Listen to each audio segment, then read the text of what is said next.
welcome to the Why on Earth Community Podcast. I'm your host, Aaron William Perry, and today we're visiting with Maria Rodale, the author of Love, Nature, Magic, Shamanic Journeys into the Heart of My Garden. And Maria, it's such a joy to visit with you. And this book, I'm telling more and more people, this is really on my short list of books really folks must read, in my opinion. Oh, thank you so much. It's so nice to be here. And I've enjoyed getting to know you a little bit. So I'm looking forward to this conversation. Likewise. Maria Rodale is an explorer in search of the mysteries of the universe. Author, artist, activist, and recovering CEO of Rodale Publishing. You may know from Men's Health Magazine, Prevention Magazine, and a number of books. She serves on the board of the Rodale Institute and is also a former board co-chair. Throughout her career, she has advocated for the potential of organic regenerative farming to heal the damage wrought by pesticides and industrial agricultural practices. She is the author of Organic Manifesto and Scratch, and is a secret children's book author, which we'll talk about. She was also featured in the documentary Kiss the Ground. Maria is a mother, grandmother, and crazy gardener who lives in Pennsylvania, right near where she was born.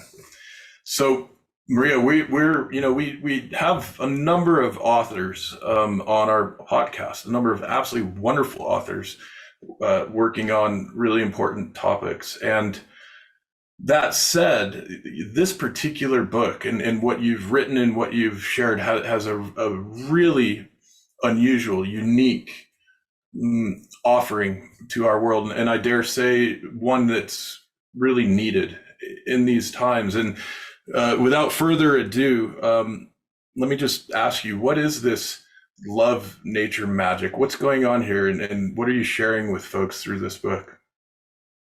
Well, first of all, thanks for noticing that it's different, because I've read thousands of books and published hundreds of books, and I really did want to do something different and original, and I didn't even know what it was going to be, but I have had the phrase love, nature, magic as a kind of a mantra for the last decade of my life. And when I stumbled on, and I had been doing shamanic journeying for that same decade, but when I stumbled on the ability to do a shamanic journey to talk to plants and nature beings, specifically those ones that really annoyed the hell out of me, that I wanted to understand better, it all came together. And that's how this book was born. And happy to say I'm no longer as annoyed as often as I used to be. I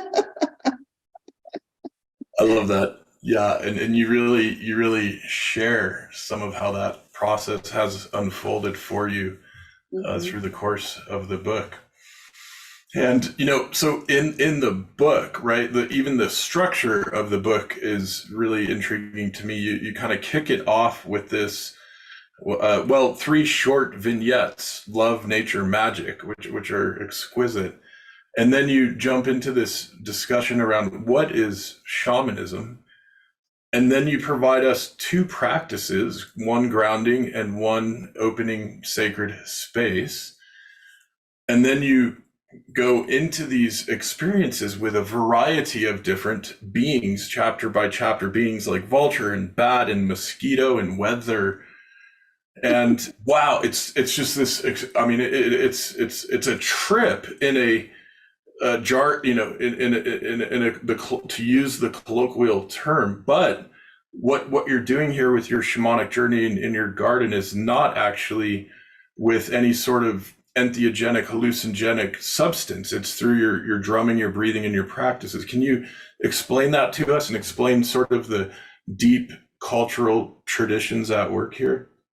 Yeah, so I'm not opposed to people using plant medicine or taking drugs. It's just not my thing. And I learned about journeying about 10 years ago, and really all that was necessary was the sound of a drum, a rhythmic sound of a drum. And this is something that is authentic to cultures all around the world. So it's not like, oh, it's a Native American thing, or oh, it's a South American thing. It is a global practice that somehow everybody kind of figured out on their own. And science has actually validated it. In the first study I mentioned in the book that compared people doing shamanic journeys to people on LSD versus people just listening to classical music. I mean, there is definitely an altered state of consciousness that you achieve. And that's similar but different to an LSD trip. So it's real. It's real. It's not like a made up thing. It's something that is validated through science. But it's also something that requires caution and care and protection. That's why opening sacred space and closing sacred space is important, because you're traveling to other realms, whether those realms are inside of you or outside of you. I don't know, but feels like outside. So I tried to structure the book, which I wrote sequentially. Everything in that book happened in the order in which I write it. I tried to structure it like a journey, with the preparation that happens, opening sacred space, and then here's what it's like, and then the explanations around that. Yeah, and it really, the way you describe it, I imagine for some of us, to be able to experience something like shamanic journeying might seem really exotic, really foreign, really unfamiliar. And the way you describe it, I think probably, might make it even more accessible to a lot of us who might otherwise not feel like it's very accessible.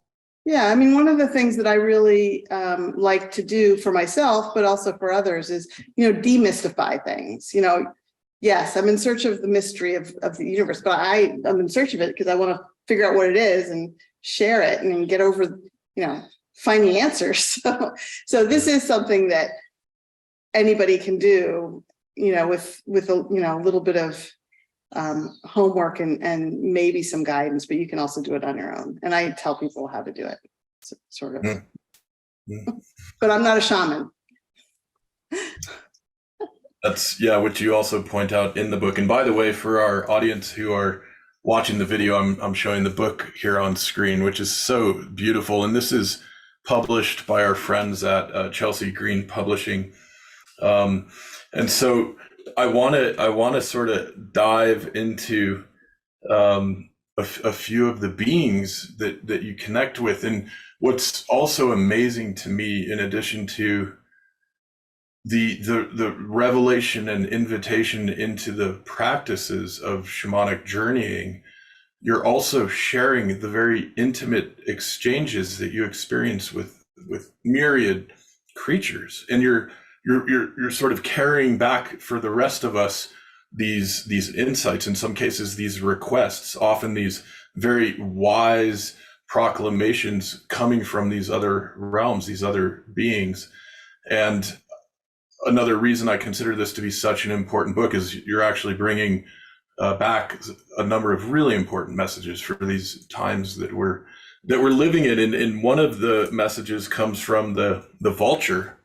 Mm-hmm. And there's the theme of the phoenix, the theme of the detritivores, which is so important in regenerative agriculture and ecosystem stewardship. And vulture. Wow. Can you tell us a bit about the experience you had with vulture?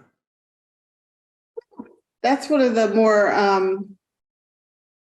complicated journeys I took because, my first experience journeying to vulture was like the first and only time I got scared and, sat up and said, I'm not ready for this. And, there was this kind of giant black dragon man and who scared me. So I forgot about it. And then as I started writing this book, I kept getting senses that, messages. And this is what happens when you start aligning yourself with the universe properly. Nature starts talking to you and giving you nudges and sometimes, punches in the face too. But I was like, oh, I should probably go back and talk to vulture and see what vulture has to say. And, I think the most important thing that they said is that, you're not really your body. I mean, your body is important, but you're the energy that's around your body, and that lasts after your body is decomposed and the vultures eat it, and vultures only eat dead things, but they also eat dead energy. And that, our job here as humans is to sort of, lighten our energy through love and feel,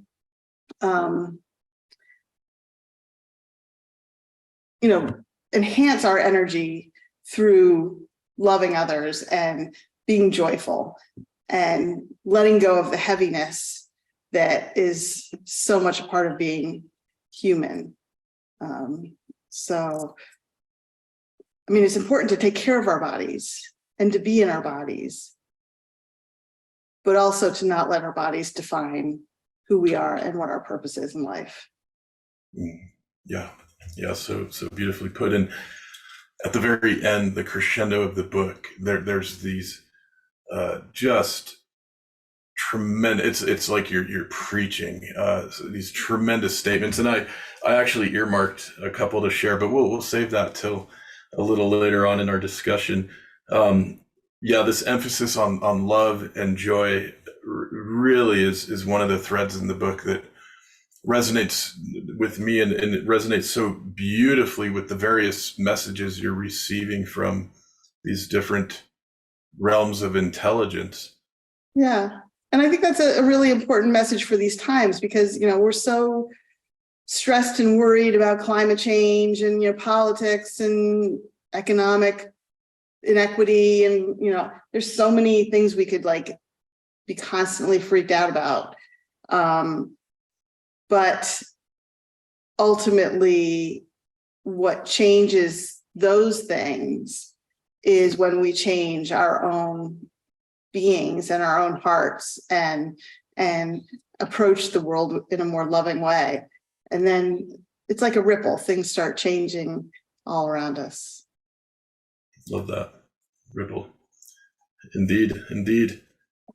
Well, one of the other chapters on mosquito, when I started all the hard ones. Yeah, well, maybe I enjoyed all of them and marked up, annotated the heck out of the margins of the book throughout. And I read a lot of books each year, often preparing for podcast interviews, and I'll admit, I picked up a skill in graduate school, which is sort of speed skimming, and I read a lot of what each person writes. But in the case of your book, I took the slow read approach and read it from the very first page to the very last page sequentially. And I read a lot of it as I think I sent you a photo out in the woods with my sweetheart a few weeks ago. We needed to get out of town and get into nature. And so, yeah, there's so many chapters that just wow, like the whole thing is just this one wow after the next, like a bouquet of flowers. And when I started it, I was thinking to myself, in part probably because they were buzzing around me a little bit, boy, I wonder if mosquitoes in here. And by the way, like having been involved in permaculture and regenerative land stewardship for 30 years now, it comes up again and again. What's the purpose of mosquito? And so there's a chapter on mosquito, and in it you share quite a bit of some really beautiful insights for us. Yeah. So again, mosquito was one of the few beings that I did 2 journeys for, because the first one, they yelled at me.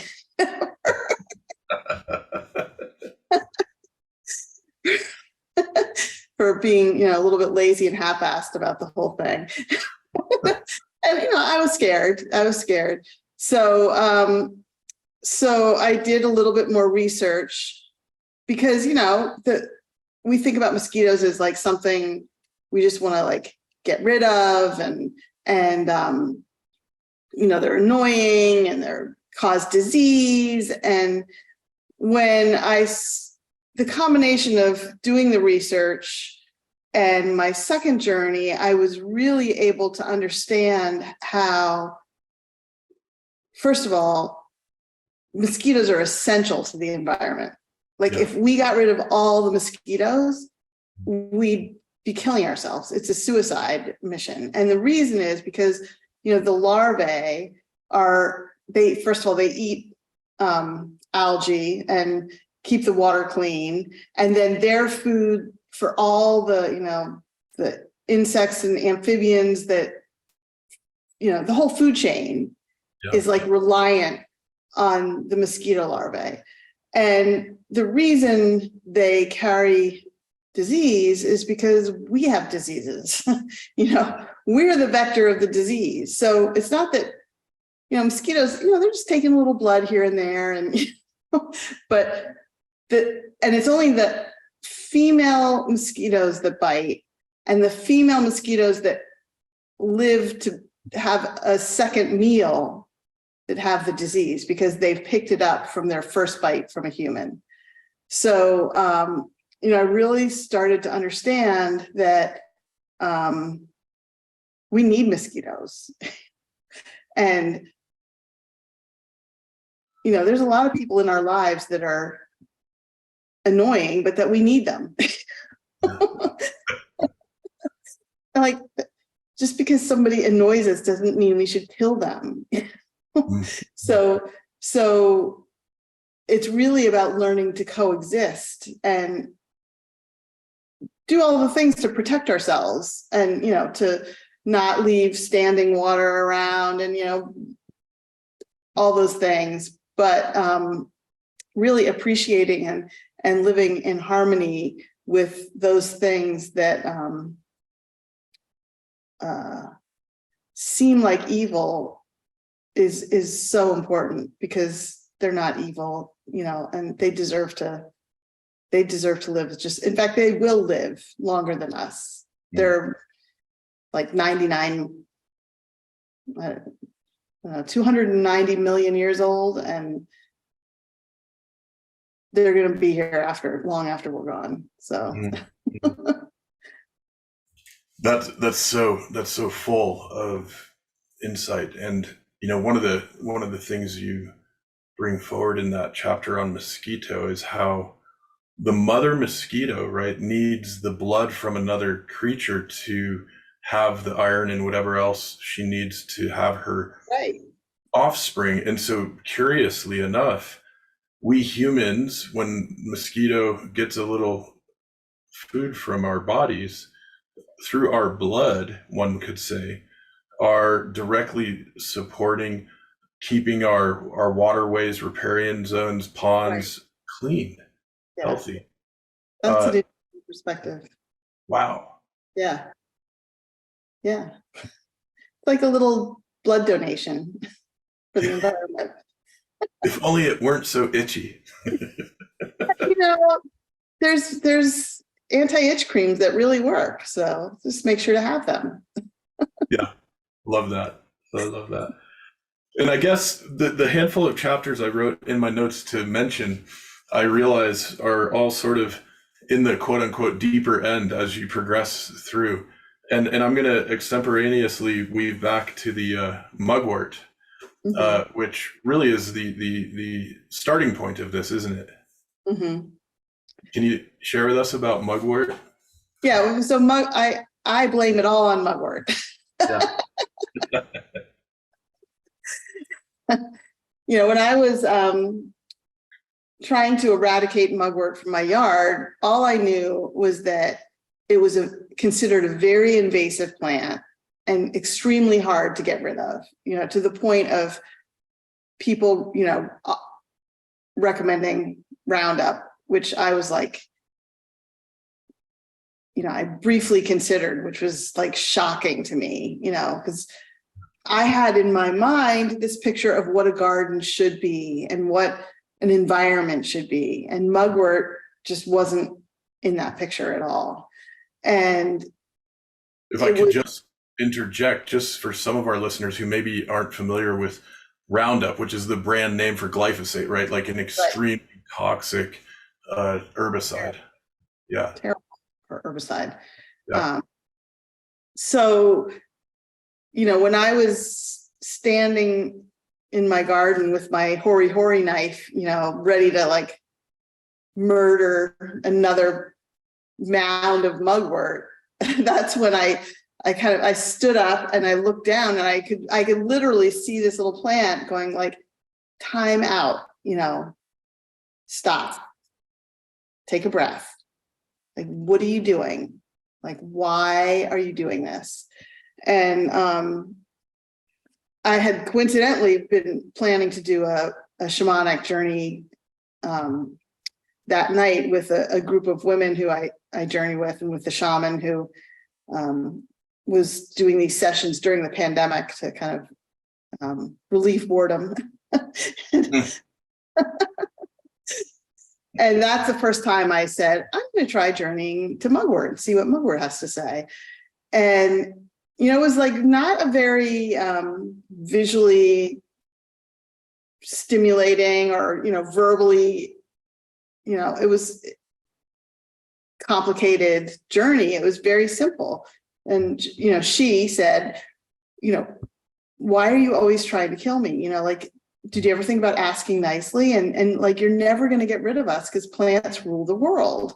And what happens when you're journeying is like simple things like that. You suddenly feel it and you understand it, and your whole soul, your whole being understands that. And what also happens is like, okay, that was the end of the journey. But when you're talking to a nature being like that, whether it's mosquito or mugwort, you're opening a door to communication. And the door stays open, even when the journey is done, even when you close sacred space.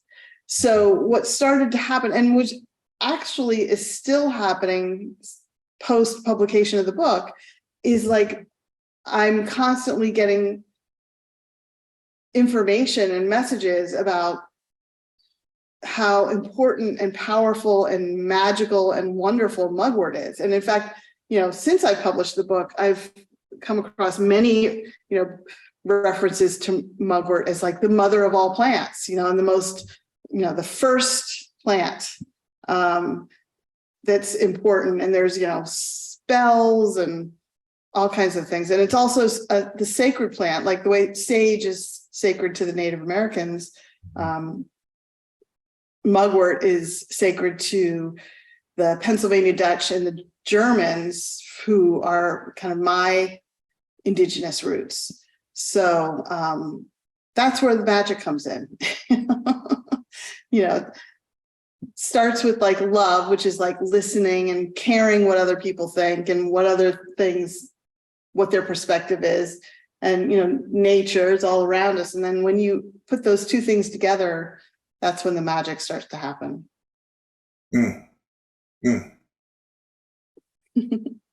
love this. Well, there's a chapter that is not really plant or animal, and it's a chapter on weather. Mhm. And boy, I've got underlines and marks and stars throughout that entire chapter. I mean, it's so packed with Yeah. insight, wisdom. Can you tell Yeah. us a bit about weather and what's going on in your communication with weather? Well, like I said, once you start opening the door to talking to nature, things start kind of reaching out to you and saying, come on, like, come talk to me. And like, it didn't even occur to me that you could talk to weather, that weather was a thing, a single thing that you could have a conversation with. So a lot of times when I'm starting these journeys, I'm like, okay, let's try it and see what happens. And, right away I got, kind of pulled up into space to look down on the planet. And you see, you've seen the pictures, the swirling clouds and all this stuff. And what the immediate realization is that, like, you can't see people. And weather was like, we don't really care about people. Like, we care about, it's our job to keep the planet alive. And you're just like, ants underground. We can't even see you when we don't really care about you. And so that was really, like, humbling. And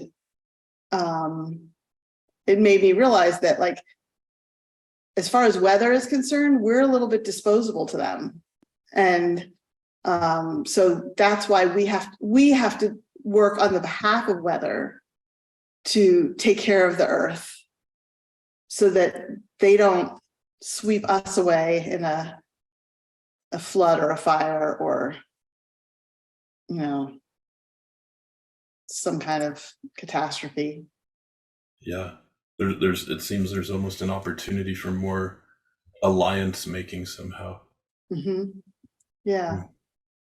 So, and, since I've written the book, boy, weather is getting louder and louder with its kind of warnings to us that we have to pay attention. No doubt about it. No doubt Yeah. about it. I'm getting this intuitive impulse to remind folks that I'm speaking with Maria Rodale, and although the Grateful Dead just played here in Boulder, Colorado 2 weeks ago, we didn't just like meet each other at a Dead concert. I happen to like the Grateful Dead's music.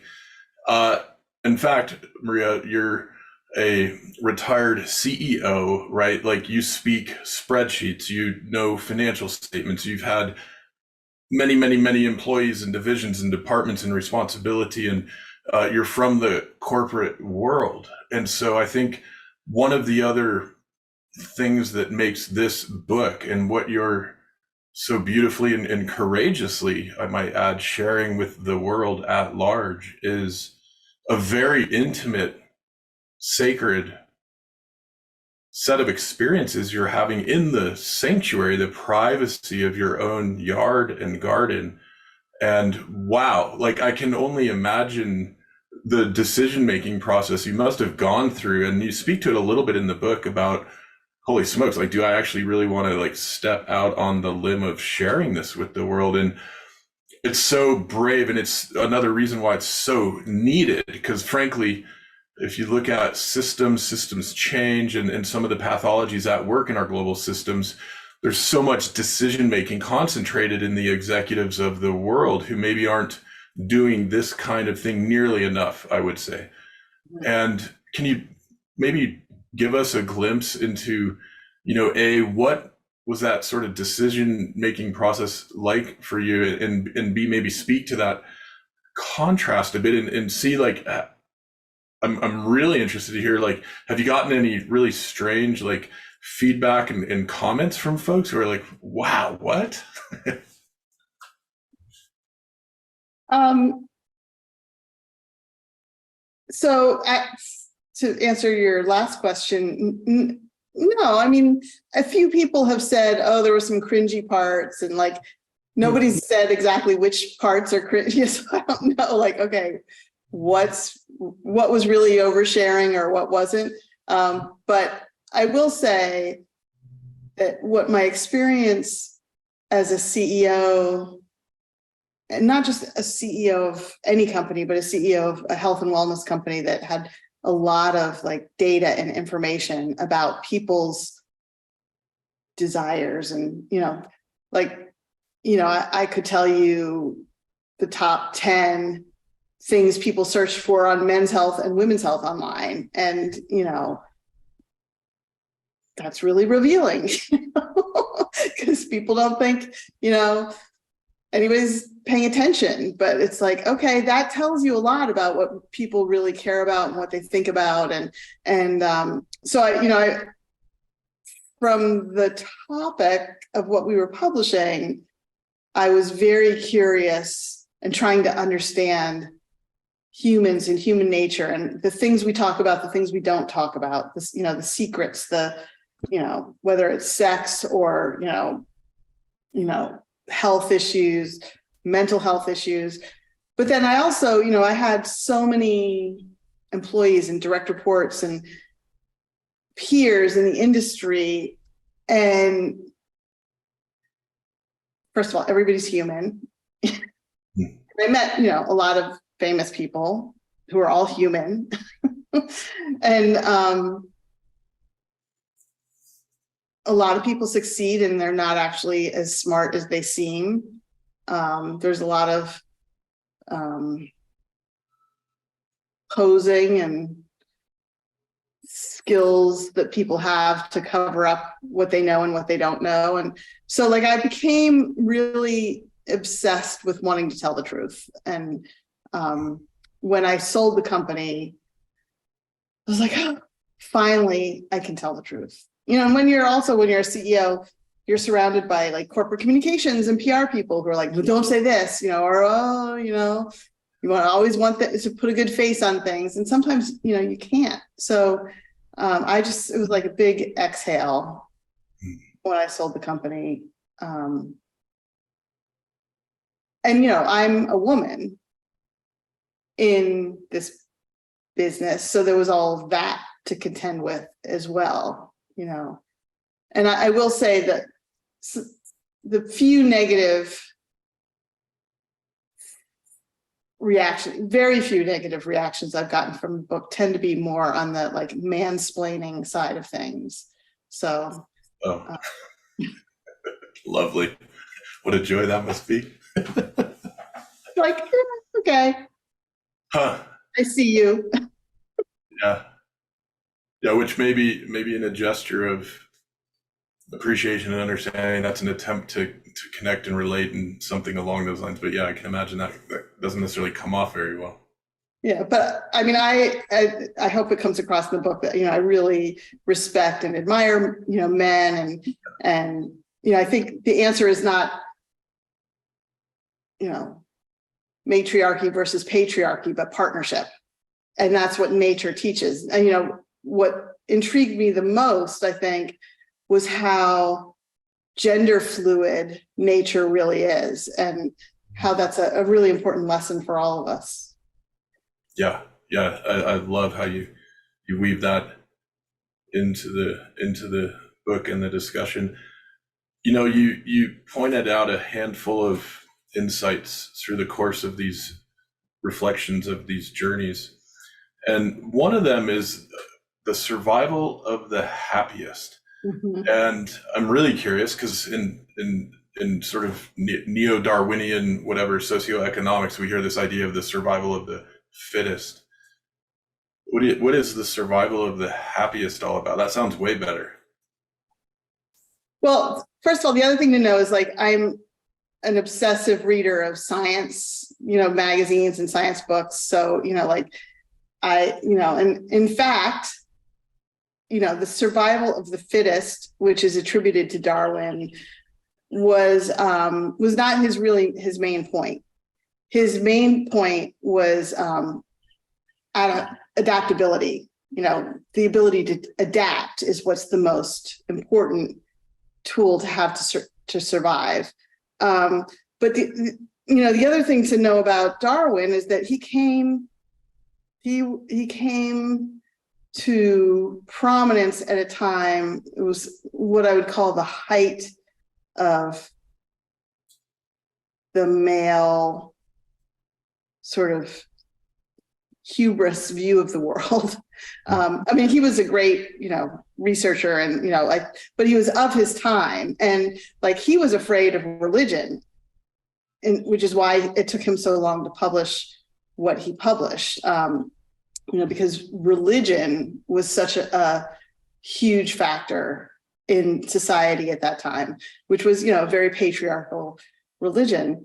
But actually what's happening now, and I'm not the only one to say this. So, I've read books, by a lot of modern day nature scientists and researchers that, Darwin and his compatriots were seeing the world almost through their own lens as warrior people,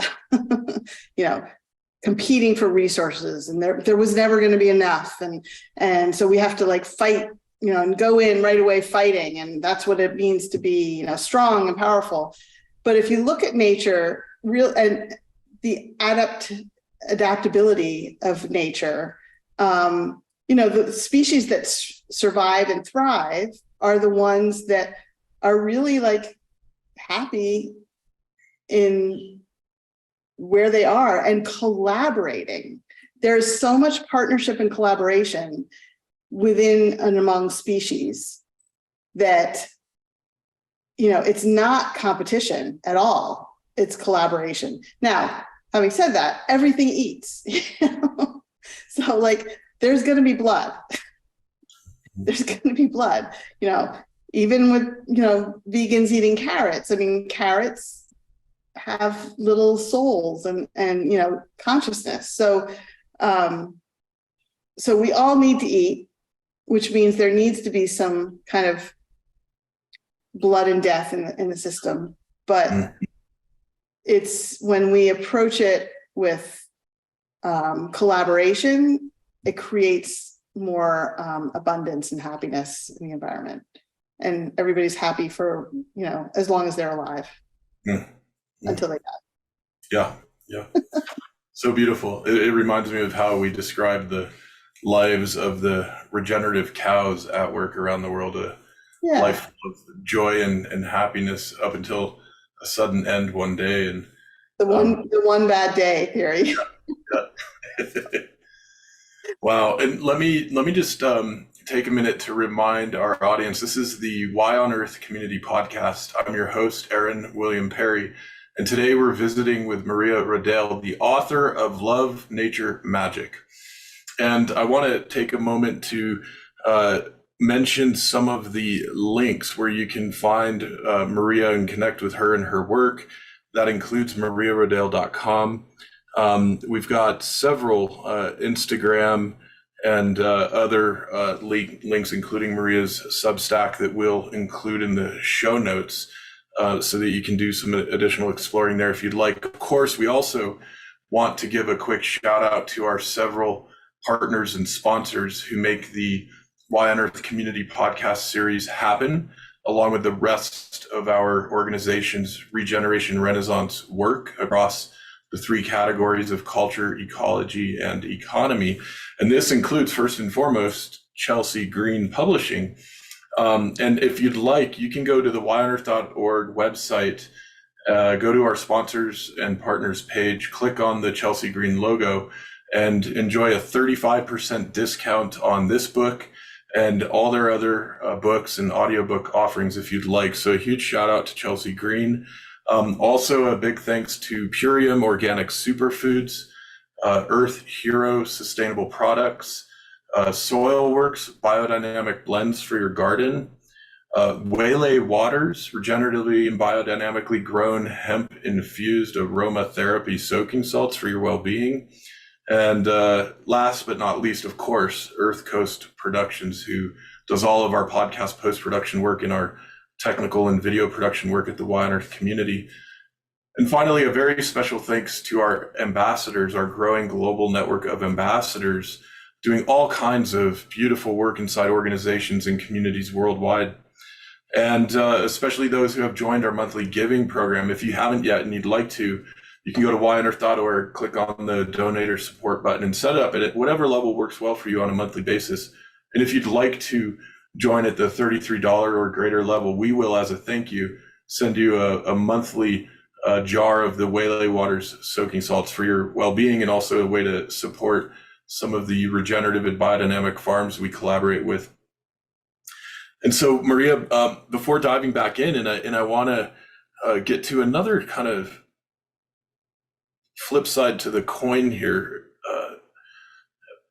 with our human nature. Is there anything that you want to mention in terms of links and resources that I didn't include just now, just to get that on the air if we want?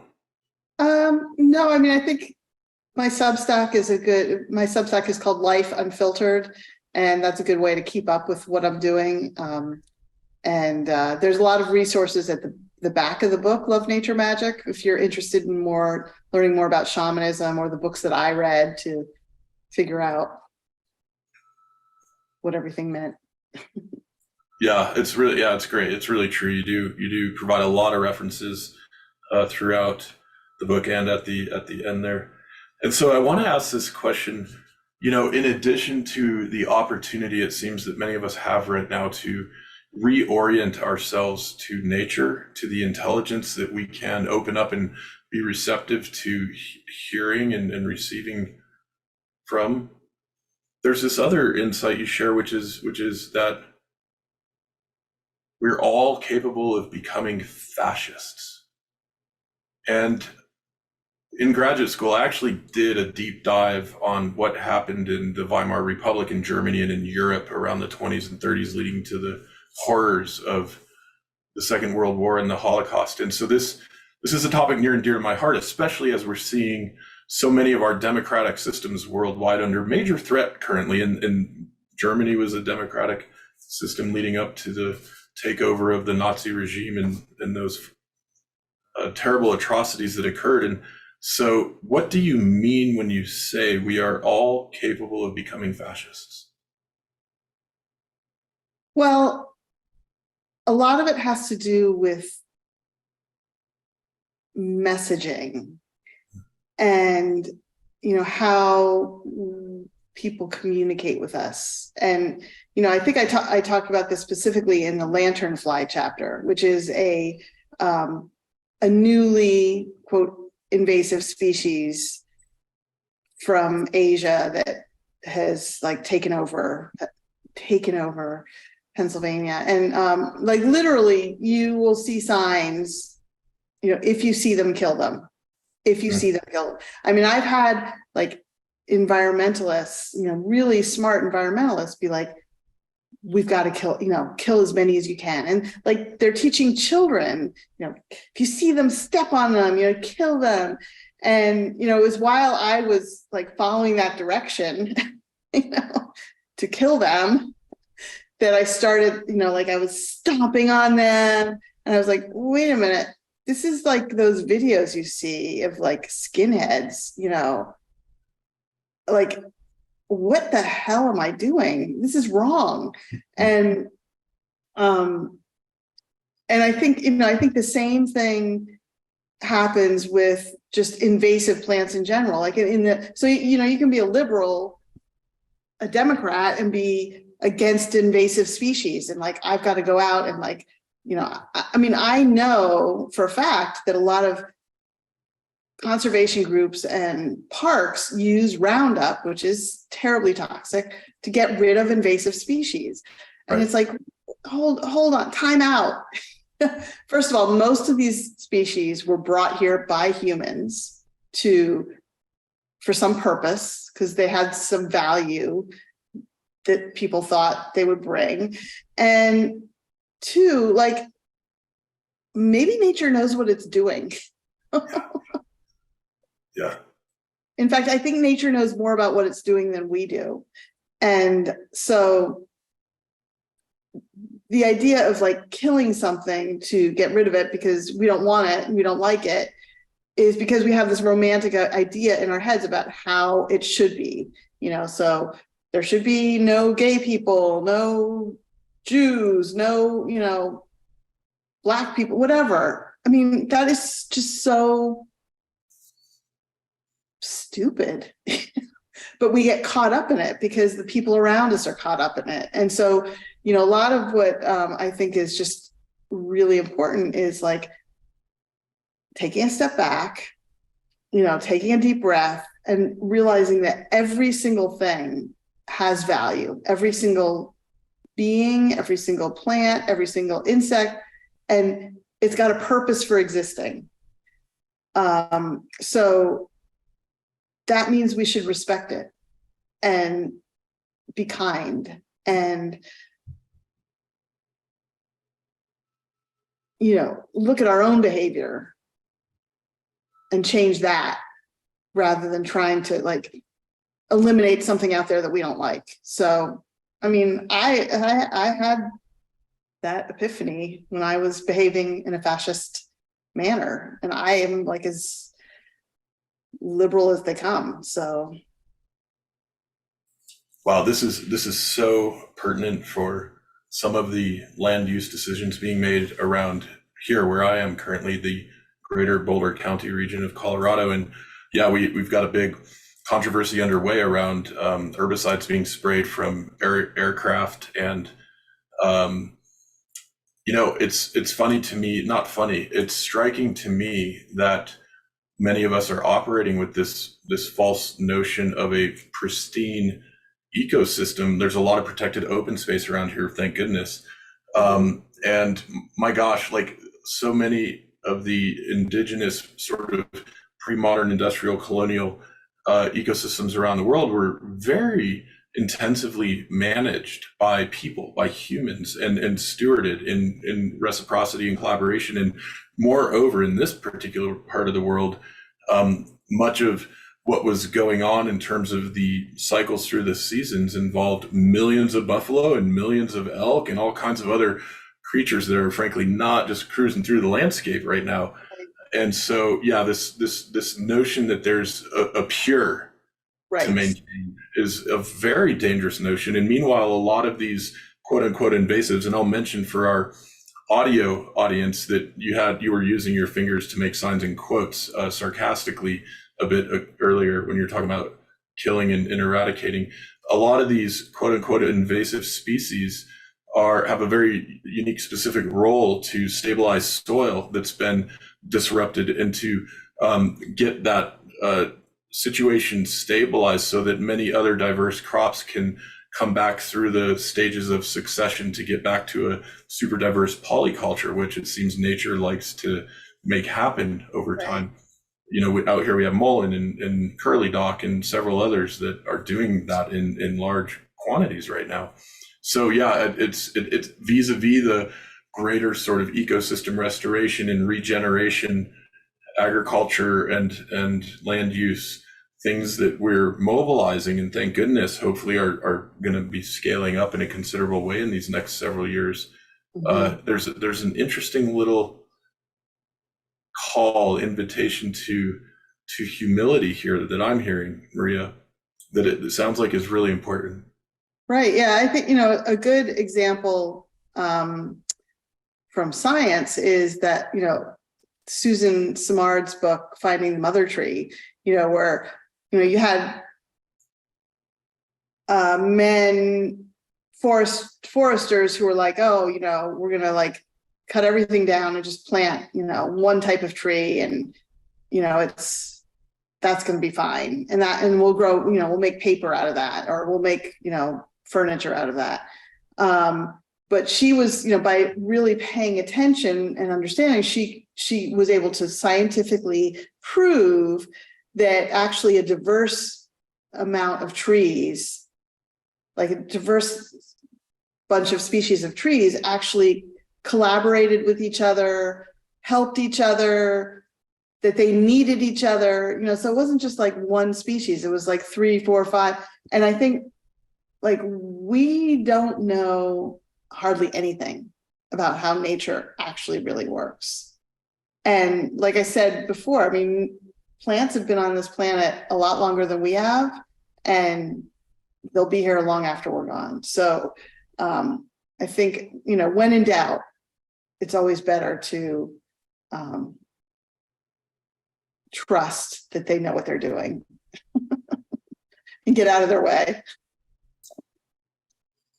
Yeah, so beautiful. Yeah, such a powerful insight. Wow. And at the end of the book, there's this crescendo. May I read just a little to quote you? Sure. You say, instead of building walls, we need to figure out how to build better bridges and boats. Instead of focusing on killing weeds, we need to plant more trees. Instead of dreaming of an unrealistic, romanticized past where everything was quote unquote pure, which it never really was, we need to dream a new dream where diversity is purely wonderful and appreciated as an important indicator of health and vitality. Instead of worshiping at the altars of success, fame, and wealth, we need to celebrate truth, kindness, and love. And I gotta say, I think probably my most very favorite thing about this book, and there's a lot in there that I will count as my favorite, is this continual return to love, the importance of love, and the invitation to deepen into our understanding and cultivation of love. And so I want to maybe land on that note as we wrap up this portion of our podcast interview. We'll do a little behind the scenes for our ambassador network afterward, but can you tell us a bit about love and why, you know, like love, nature, magic, why love? Well, again, you know, love has been so misunderstood. And, you know, I'm thinking about like when my grandparents, you know, raised my father, you know, there was a whole, all this parenting advice at the time, which was like, you know, don't hug your kids, you know, don't like show them love, you know, you're gonna make them tough. You gotta like, you know, and like that was the scientific expertise of the time. And my parents' generation, who were raised that way, you know, mostly, you know, had lifelong trauma as a result of that they passed on to us. And, you know, so, and there's a lot of talk, you know, these days of like, you know, healing the trauma. And I think a lot of it is been sort of a lack of love, a misunderstanding of love, you know, both in how we parent. You know, we don't get any guidebook when you have a baby, you know, they don't give you like the 10 steps to how to love your child. You know, they give you like free Pampers and a, you know, can of formula. I've had 3 kids, and so it's something like really as a whole society, we're still learning about what it means to love and how to love. And in many cultures, like love is still very dangerous, you know, in the Middle Eastern cultures and even, you know, in some parts of Asia, it's like, you know, marriage is a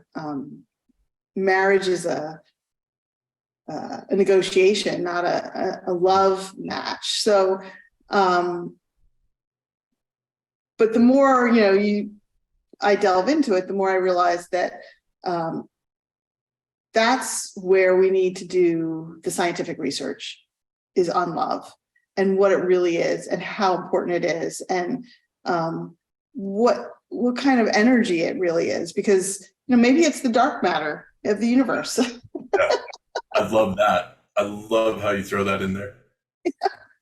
Who knows? You know, we don't know. That's the mystery. which is apparently 86% of everything we can detect out there and distribute Exactly. patterns as water does in uh, our brain tissue. Yeah. So it's the most important thing. It's the most important thing. All kinds of love, not just, parental love or romantic love or, animal pet love. Truly, yeah. And speaking as a fellow parent, I will say that the few pages of the Parents' Creed you include at the end is exquisite. And check that out too, everybody, especially if you're parents or soon to be parents. I've got a friends who are expecting soon. I'm gonna make sure that they hear about that too. Yeah, that's one of my favorite parts of the book, and something I wrote long before I wrote the book, and I think it's one of the most important pieces of the whole book.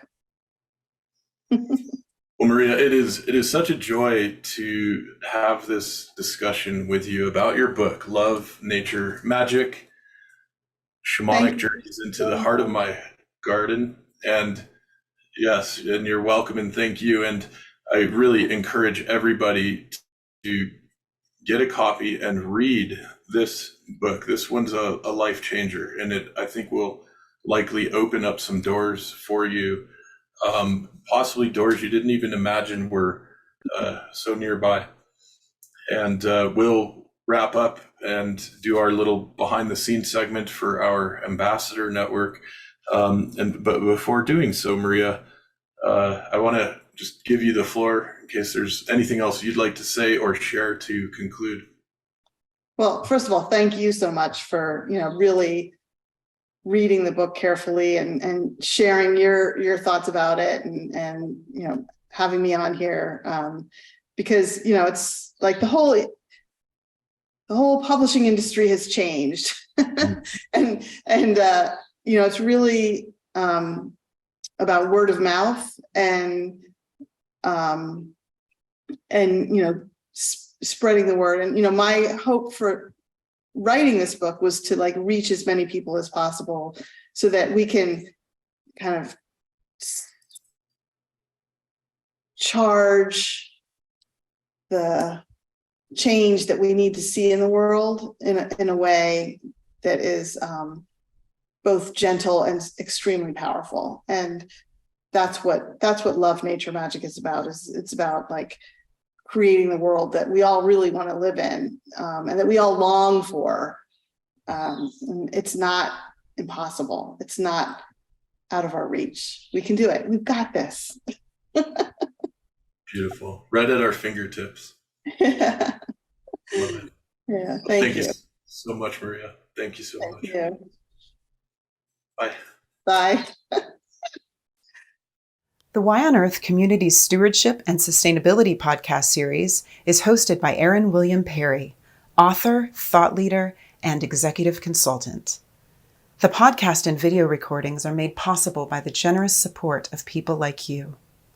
To sign up as a daily, weekly, or monthly supporter, please visit whyonearth.org/support. Support packages start at just $1 per month. The podcast series is also sponsored by several corporate and organization sponsors. You can get discounts on their products and services using the code WHYONEARTH, all one word with a Y. These sponsors are listed on the whyonearth.org/support page. If you found this particular podcast episode especially insightful, informative, or inspiring, please pass it on and share it with a friend whom you think will also enjoy it. Thank you for tuning in. Thank you for your support. And thank you for being a part of the Why on Earth community.